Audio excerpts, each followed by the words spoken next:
And so obviously, this technology is being widely used by industry today. Victoria, I wanted to ask you a little bit about the work that you're doing with the White House on the National AI Advisory Committee.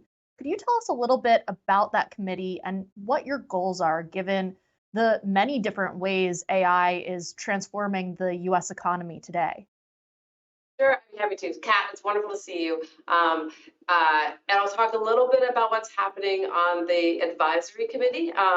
In fact, and then I'm also happy to talk about the work that BSA is doing, not just with Congress here in the United States, but that's an important part of it, but around the world, because never in all the years that I've been doing technology policy, I've never seen policymakers as seized with an issue around the world as they are with artificial intelligence. And I think that creates an enormous opportunity for us.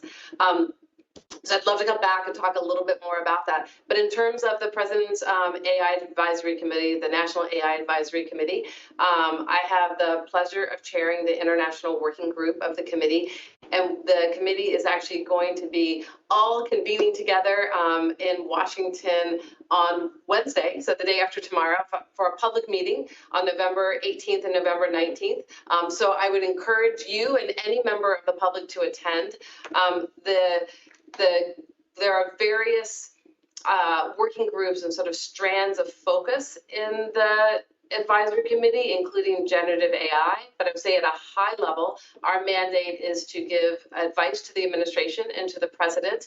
And I think as a group, the committee is very focused on what we can do, what recommendations we can give to the administration to ensure that the United States is leading, but is leading on AI in a responsible way.